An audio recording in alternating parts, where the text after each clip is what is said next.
In September of 1777, the Battle of Brandywine was fought just south of Westchester between General George Washington and the Revolutionary Patriots and General Howe. It was an absolute rout. The British won the battle and began to prepare to take over the city of Philadelphia. General George Washington took the remainder of his troops up to Valley Forge and spent the winter there. The rest, of course, is history. But right after the battle, there was a squad of scouts. They were used to check out the whereabouts of enemy soldiers.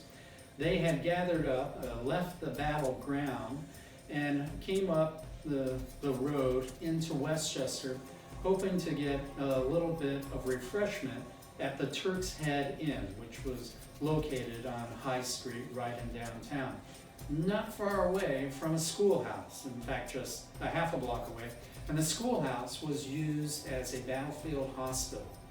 This was good for the scouts. A couple of them had minor wounds and they managed to get themselves fixed up, went down to the Turks Head for a little bit of refreshment, but they thought it would be a very good idea if one of the scouts kept guard to ensure that no more British soldiers were on their way into town.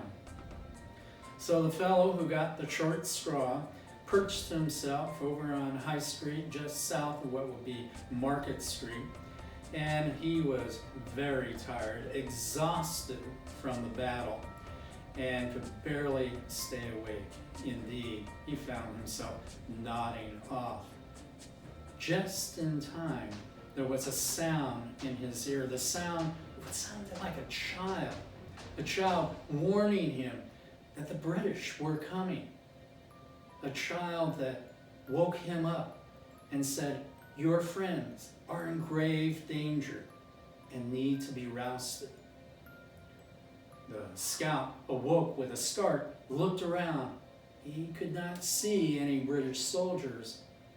Then he heard the shouts of Hessian soldiers, who were very loud during their attacks, and the hooves of their horses. He had just enough time to get up to the inn where his friends were staying and get them to get themselves out of town as quickly as possible, which they did. They mounted their horses and they were actually chased to the north of town. They decided to break up, each one going in a different direction. And this confused the Hessians. They were in no mood to be chasing scouts throughout a darkened countryside. So they themselves stopped. Besides, they had another duty. They were dropping off their own wounded soldiers to the schoolhouse and the hospital that was located there. Indeed, the only graves that we could find from that time, which was just maybe a half a block away from the old schoolhouse, was that of British soldiers. So we now know that there are ghosts that inhabit from both Revolutionary and British soldiers. And periodically we might see them. You can always recognize them if you happen to be up by the Iron Hill, which is where the old schoolhouse was.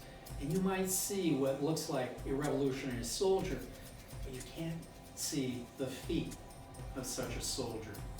The sidewalks were about a foot, maybe 2 feet lower than they are today. As a result, you can only see the ghosts from about the knees up. But who was this little voice that helped the scout warn his companions of the charge of the Hessians? It could only have been a guardian angel. He could see no other beings throughout that time, and from that point forward, he would say a prayer every night before he retired. A prayer that would be taken up to the heavens on the wings of his guardian angel.